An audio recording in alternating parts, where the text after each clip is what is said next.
खूंटी मनरेगा घोटाला से जुड़े मनी लॉन्ड्रिंग मामले में आज रांची ईडी कोर्ट में निलंबित आईएएस पूजा सिंघल के आरोप गठन पर सुनवाई की, जिसमें पूजा सिंघल समेत 3 लोगों पर आरोप तय किया गया है। अब दोनों पर पीएमएलए एक्ट की धारा 3 और 4 के तहत ट्रायल चलेगा।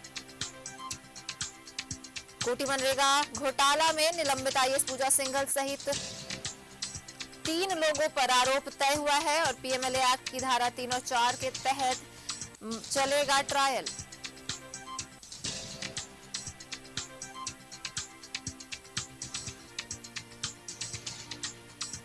निलंबित आईएएस पूजा सिंघल मामले में 3 लोगों पर आरोप तय है। पीएमएलए एक्ट के तहत धारा 3 और 4 के तहत चलेगा ट्रायल।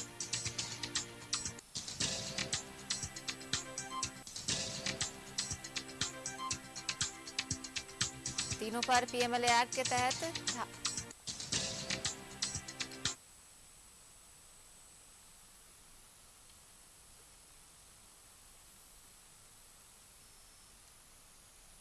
और यहाँ पे ज्यादा जानकारी के साथ हमारे साथ दीपक जुड़ रहे हैं। जी दीपक, पूजा सिंघल मामले में 3 लोगों पर आरोप तय हुआ है, क्या कुछ मामला है? देखिए, खूंटी मनरेगा घोटाला से जुड़ा मनी लॉन्ड्रिंग मामले में निलंबित आईएएस पूजा सिंघल और सीए सुमन कुमार सिंह और तत्कालीन कार्यपालक अभियंता शशि प्रकाश के खिलाफ आरोप तय हो गया है। ईडी की विशेष अदालत ने आरोप तय कर दिया है। तो अब पीएमएलए एक्ट की धारा 3 और 4 के तहत इन आरोपियों के खिलाफ मुकदमा चलेगा, यानी कि अब ट्रायल शुरू हो जाएगा।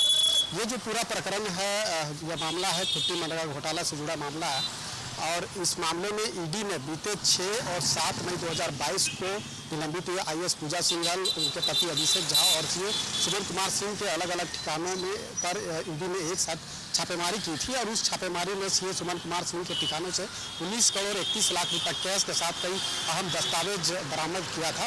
और जिसके बाद सबसे पहले 7 मई को सीए सुमन कुमार सिंह को हिरासत में लेकर उनसे पूछताछ की गई।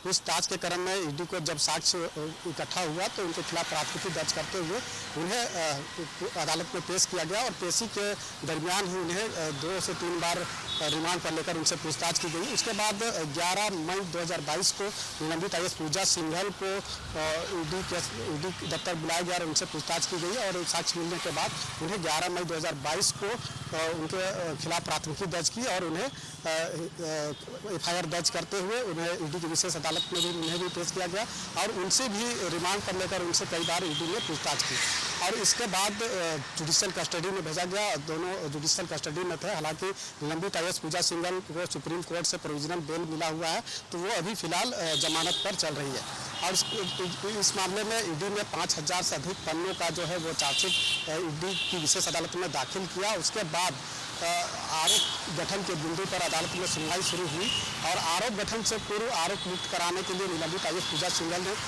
ईडी की विशेष अदालत में डिस्चार्ज पिटीशन फाइल किया था, जिस पर अदालत में सुनवाई करते हुए उनकी डिस्चार्ज पिटीशन को खारिज कर दिया। उसके बाद से ही निलंबित आईएएस पूजा सिंघल को एक बड़ा झटका लगा, उनकी मुश्किलें बढ़ती हुई दिखाई दी और आज अदालत में आरोप गठन के बिंदु पर आज सुनवाई हुई, क्योंकि पिछले तिथि पर ही आरोप गठन के बिंदु पर सुनवाई हुई थी और निलंबित आईएएस पूजा सिंघल के जो अधिवक्ता वरिष्ठ अधिवक्ता है विश्वजीत मुखर्जी, उन्होंने अपनी ओर से अपना पक्ष रखा, बहस किया और अदालत ने फैसला को सुरक्षित रख लिया था और आज आरोप गठन के बिंदु पर आदेश आना था और आज आदेश आ गया है।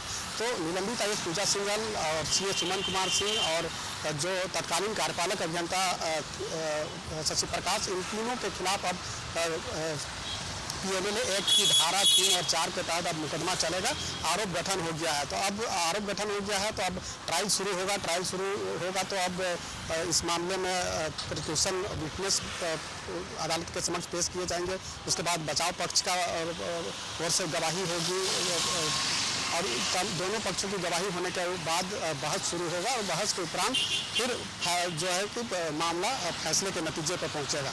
तो जिस तरह से राज्य में जो भ्रष्टाचार का जो मामला है और उसको लेकर के ईडी की नज़र है, लगातार आपने देखा होगा कि खुटी मनरेगा घोटाला से शुरू हुआ ईडी की कार्रवाई साहेबगंज में हुए अवैध खनन तक जा पहुंचा और लगातार इस मामले की जांच ईडी कर रही है और इसकी जांच के साथ साथ जैसे जैसे लोगों के खिलाफ साक्ष्य मिल रहा है अरेस्ट भी किया जा रहा है। चूँकि खुटी मनरेगा घोटाला मामले में अगर बात करें तो जो ईडी ने चार्जशीट दाखिल किया है, कुल 7 लोगों के खिलाफ चार्जशीट दाखिल किया है, जिसमें निलंबित आईएएस पूजा सिंघल है, उनके पति अभिषेक झा है, सीए सुमन कुमार सिंह है और तत्कालीन जो चीफ इंजीनियर थे और कार्यपालक अभियंता थे, उन लोगों के खिलाफ प्राथमिकी दर्ज करते हुए चार्जशीट भी दाखिल कर दिया है और आज आरोप गठन भी हो गया। वहीं अगर बात करें खुटी मनरेगा घोटाला के बाद जिस तरह से साहेबगंज में हुए अवैध खनन की जो जांच ईडी ने की है और जो खुलासे किए हैं उनके मुताबिक जो पंकज मिश्रा है, दाऊ यादव है, बच्चू यादव है, इन लोगों के खिलाफ भी प्राथमिकी दर्ज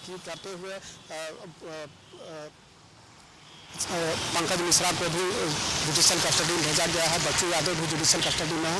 तो ये सभी सलाखों के पीछे है और निलंबित आईएएस पूजा सिंघल का जो मामला है, इस मामले में एसीबी भी अब प्राथमिकी दर्ज करके उस पर कार्रवाई करेगी। तो कह सकते हैं कि लगातार इन लोगों की जो मुश्किलें हैं वो बढ़ती हुई दिखाई दे रही है। अब अदालत में चार्ज फ्रेम हो गया है तो अब ट्रायल शुरू होगा और ट्रायल शुरू होने के बाद जो न्यायिक प्रक्रिया है उसके तहत आगे की कार्रवाई चलती रहेगी। जी बहुत बहुत धन्यवाद आपका तमाम जानकारियों के लिए।